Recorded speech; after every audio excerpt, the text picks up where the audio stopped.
ಕಾಫಿನಾಡು ಎಂದೇ ಖ್ಯಾತವಾದ ಚಿಕ್ಕಮಗಳೂರು ತನ್ನ ಪ್ರಕೃತಿ ಸೌಂದರ್ಯದ ಜೊತೆಗೆ ಸಾಹಿತ್ಯ ಮತ್ತು ಸಂಸ್ಕೃತಿಯ ಕೇಂದ್ರವಾಗಿಯೂ ಹೆಸರುವಾಸಿಯಾಗಿದೆ. ಈ ಐತಿಹಾಸಿಕ ನೆಲದಲ್ಲಿ ರಾಜ್ಯಮಟ್ಟದ ಪ್ರಥಮ ಜೈನ ಸಾಹಿತ್ಯ ಸಮ್ಮೇಳನವು ಕಳಸ ಪಟ್ಟಣದ ಚಂದ್ರನಾಥ ಸ್ವಾಮಿ ಬಸದಿಯಲ್ಲಿ ಅದ್ದೂರಿಯಾಗಿ ನಡೆಯಿತು.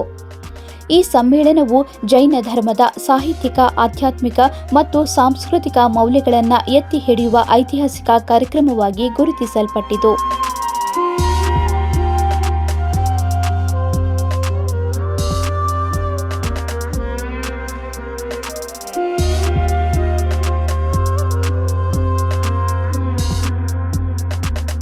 ಕಳಸದ ಚಂದ್ರನಾಥ ಸ್ವಾಮಿ ಬಸದಿ ಜೀರ್ಣೋದ್ಧಾರ ಸಮಿತಿ ಹಾಗೂ ಕನ್ನಡ ಸಾಹಿತ್ಯ ಪರಿಷತ್ನ ಸಹಯೋಗದೊಂದಿಗೆ ಆಯೋಜಿತವಾದ ಈ ಸಮ್ಮೇಳನವು ಶ್ರೀ ವರ್ಮಾ ಹೆಗ್ಗಡೆಯವರ ಅಧ್ಯಕ್ಷತೆಯಲ್ಲಿ ನಡೆಯಿತು.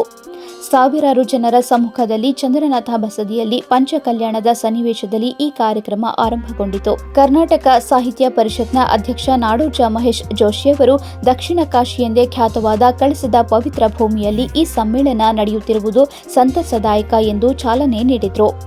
ಜೈನ ಧರ್ಮದ ಶಾಂತಿ, ಅಹಿಂಸೆ, ಕರುಣೆಯ ಸಂದೇಶವನ್ನ ಅವರು ಶ್ಲಾಘಿಸಿದರು.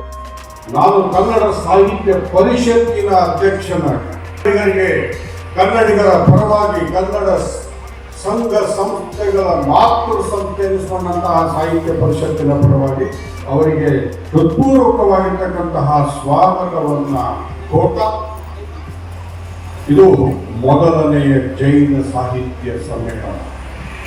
ಕೊಡ್ತಕ್ಕಂತಹ ಧರ್ಮ ಅಂದರೆ ಅದು ಜೈನ ಧರ್ಮ ಅಂತಕ್ಕಂಥ. ನಾವು ಹೊರಗೆ ತೋರಿಕೆಗೆ ಮಾತನಾಡ್ತಕ್ಕಂಥದ್ದಲ್ಲ. ನಾನು ಕಾರಲ್ಲಿ ಹೋಗಿ ಎಲ್ಲೇ ಹೋಗ್ತಾ ಇರ್ತಕ್ಕಂತಹ ಸಂದರ್ಭದಲ್ಲಿ ಕೆಲವು ಸಂದರ್ಭದಲ್ಲಿ ಬಿಳಿ ಉಡುಪಿನಿಂದ, ಕೆಲವು ಸಂದರ್ಭದಲ್ಲಿ ಏನೂ ಉಡುಪುಗಳನ್ನು ಧರ್ಮ ನಿಜವಾದ ಸನ್ಯಾಸಿಗಳು ಅಂದರೆ ಜೈನ ಸನ್ಯಾಸಿಗಳು. ಸಮ್ಮೇಳನಾಧ್ಯಕ್ಷ ಶ್ರೀ ವರ್ಮಾ ಹೆಗ್ಗಡೆಯವರು ಜೈನ ಧರ್ಮದ ತೀರ್ಥಂಕರ ಮಹಾವೀರ, ಧರ್ಮಚಕ್ರ, ಶ್ರೀವಿಹಾರ, ಸಮಾಧಿ ಮರಣ ಮುಂತಾದ ಕೃತಿಗಳ ರಚನೆಯಿಂದ ಜೈನ ಸಾಹಿತ್ಯಕ್ಕೆ ಅಪಾರ ಕೊಡುಗೆ ನೀಡಿದ್ದಾರೆ. ಅವರ ಕೊಡುಗೆಗಾಗಿ 1991ರಲ್ಲಿ ಕ್ಯಾಲಿಫೋರ್ನಿಯಾ ವಿಶ್ವವಿದ್ಯಾಲಯವು ಗೌರವ ಪದವಿಯನ್ನ ನೀಡಿತು. ಈ ಸಮ್ಮೇಳನದಲ್ಲಿ ಜೈನ ಧರ್ಮದ ಸಾಹಿತ್ಯ ಸಂಪತ್ತನ್ನ ಚರ್ಚಿಸಲಾಯಿತು. ಜೊತೆಗೆ 3 ಸಾಹಿತ್ಯ ಸಿರಿ ಪ್ರಶಸ್ತಿ ಮತ್ತು 18 ಜನರಿಗೆ ಕನ್ನಡ ಸಿರಿ ಪ್ರಶಸ್ತಿಯನ್ನ ನೀಡಿ ಗೌರವಿಸಲಾಯಿತು.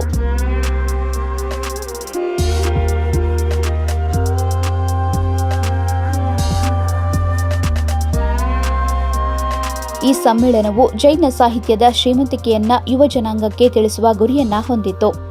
ಜೈನ ಧರ್ಮದ ತತ್ವಗಳಾದ ಅಹಿಂಸೆ, ಸತ್ಯ, ಶಾಂತಿಯ ಸಂದೇಶವನ್ನ ಸಾಹಿತ್ಯದ ಮೂಲಕ ಜನರಿಗೆ ತಲುಪಿಸುವ ಪ್ರಯತ್ನವೂ ಯಶಸ್ವಿಯಾಯಿತು. ಕಾಫಿನಾಡಿನ ಈ ಐತಿಹಾಸಿಕ ಕಾರ್ಯಕ್ರಮವು ಜೈನ ಸಮುದಾಯದಲ್ಲಿ ಉತ್ಸಾಹ ಮತ್ತು ಸಂತಸವನ್ನ ತಂದಿದೆ.